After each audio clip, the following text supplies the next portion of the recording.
The morning shift at Riverside Cafe was always the hardest. Nina Hartley had learned that in her 3 years waiting tables. The early crowd came in tired and impatient, wanting their coffee hot and their service invisible. At 28, she'd mastered the art of being both efficient and forgettable. She tied her apron tighter, ignoring the frayed edges. Money was tight again this month. Her mother's medical bills kept climbing, and the part-time job at the cafe barely covered rent. But Nina had learned not to complain. Complaining didn't change anything. The November morning was cold, frost still clinging to the windows. Nina refilled coffee cups and cleared plates, moving through the familiar rhythm of her shift. Outside, she could see people hurrying past, wrapped in expensive coats, heading to offices and important meetings. That's when she noticed him. A man sat hunched on the bench across the street, his clothes torn and dirty. He looked to be in his early 40s, with dark stubble and hollow eyes. He'd been there for over an hour, watching people pass without really seeing them. Nina had seen enough homeless people in this neighborhood to recognize the particular kind of defeat in his posture. Not just broke. Broken. She glanced at her manager, Robert, who was busy in the back office. The cafe had a strict policy about homeless people. Don't encourage them, don't let them linger. It was bad for business, Robert always said, but something about this man tugged at Nina's heart. During her break, she made a decision that probably wasn't smart. She fixed a plate with eggs, toast, and bacon, added a large coffee with cream and sugar.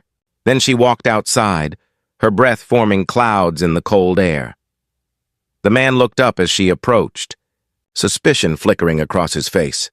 "I thought you might be hungry," Nina said simply, holding out the plate. He stared at the food like it might disappear. "I don't have money." "I didn't ask for any. Why?" His voice was rough, unused to kindness. Nina shrugged. "Because everyone deserves breakfast." His hands shook as he took the plate. "Thank you," he whispered, and Nina saw tears gathering in his eyes. She started to leave, but he spoke again. "My name is Daniel. Daniel Morrison." "Nina," she replied with a small smile. "Enjoy the food, Daniel." Back inside, Robert was waiting with crossed arms. "Did you just give away cafe food?" Nina's stomach dropped. "I paid for it. Took it out of my tips." That was a lie. She hadn't had time to pay yet, but she would. Even if it meant going without lunch this week. Robert's expression softened slightly. "You've got a good heart, Nina, but good hearts don't pay bills. Don't make a habit of this." "Yes, sir." The rest of her shift passed in a blur. When she finally headed home that evening, Daniel was gone from the bench. She hoped he'd found somewhere warm to sleep. The next morning, Nina arrived for her shift to find chaos. Robert was pacing near the door, his face pale. The other waitress, Kelly, looked equally rattled. Several customers stood awkwardly, unsure whether to stay or leave. "What's going on?" Nina asked, hanging up her coat. "The owner is here," Kelly hissed. "The actual owner? He's never come to this location before?" Nina's heart sank. The Riverside Cafe was part of a small chain. She'd never met the owner, but everyone knew his reputation. Tough, exacting, quick to fire people who didn't meet his standards. Why is he here? No idea. But Robert is freaking out.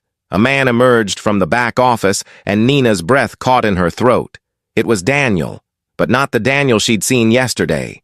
This Daniel wore an expensive charcoal suit, his hair neatly trimmed, his face clean-shaven. Only his eyes were the same, dark and haunted and impossibly tired. He scanned the cafe, and when his gaze landed on Nina, he stopped. "You," he said quietly. Everyone turned to look at her. Nina felt her face flush. "I don't understand." Daniel walked over, and she could see Robert watching nervously from the corner. "Yesterday you gave me breakfast," Daniel said. "Do you remember?" "Yes," Nina managed. "You were on the bench outside. Did you know who I was?" "You said your name was Daniel Morrison. Did you know I own this cafe?" "That I own 7 cafes across the city?" The room went completely silent. Nina shook her head, confusion and fear swirling together. "No, I just saw someone who looked hungry." Daniel's expression was unreadable. "Come with me, please." He led her to the back office, away from the staring eyes. Once inside, he closed the door and leaned against the desk, suddenly looking exhausted despite the expensive suit. "I need to explain something," he said. 3 months ago, my wife died. Pancreatic cancer. We'd been married 22 years. Nina's hand moved to her mouth. "I fell apart," Daniel continued, his voice hollow. "Stopped going to work. Stopped caring about the business I'd built. My brother has been running things, trying to keep it together while I spiraled." He looked down at his hands. 2 weeks ago, I walked out of my house and just kept walking. Left my phone, my wallet, everything. I wanted to disappear. "That's why you were dressed like that," Nina whispered. He nodded.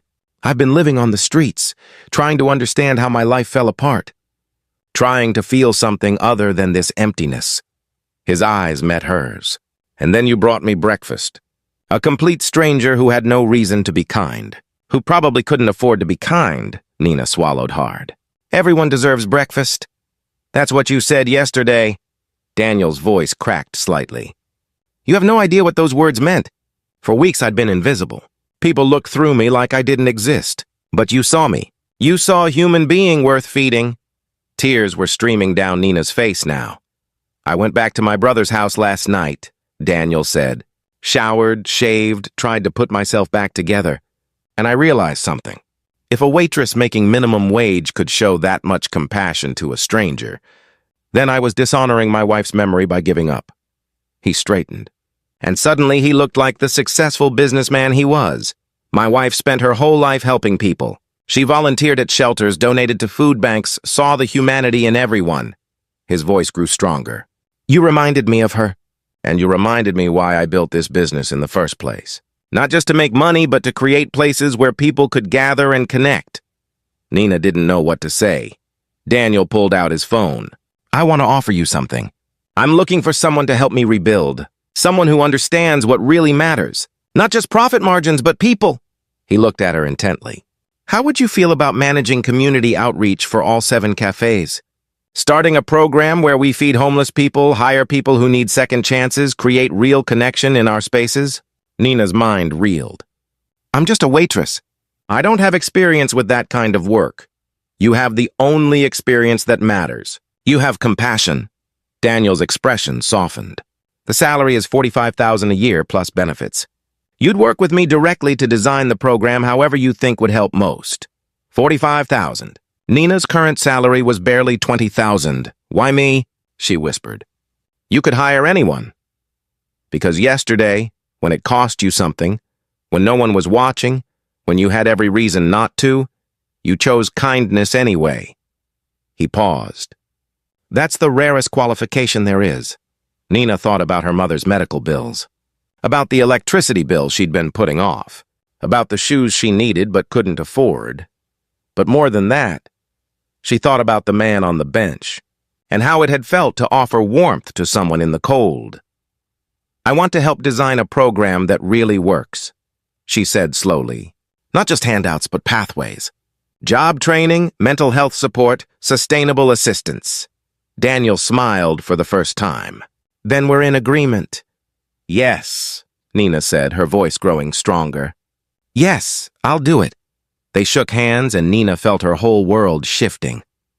Over the next year, Nina transformed the cafe chain. She created a program called The Breakfast Table, where homeless individuals could receive free meals with dignity, no questions asked.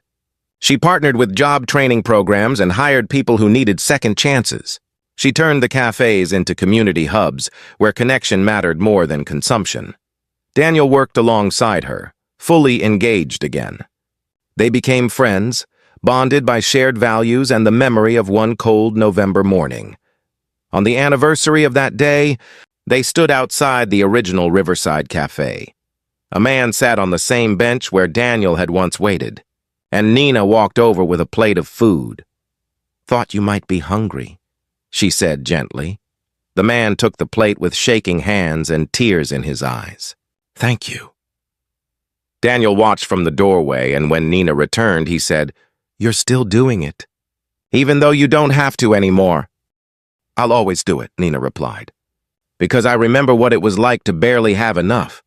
And I remember that kindness doesn't cost money. It costs attention. My wife would have loved you, Daniel said quietly.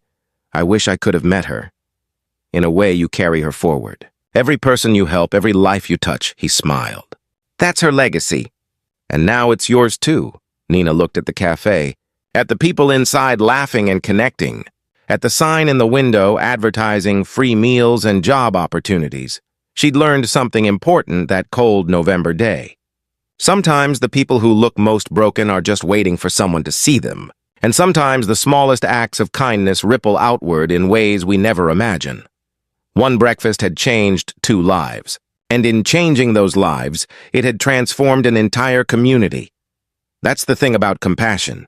It never stays small. Give it away freely and watch it grow into something beautiful. If this story warmed your heart, please like, share, and subscribe for more inspiring tales. Leave a comment sharing a moment when someone's kindness changed your day. Your story might be exactly what someone needs to hear.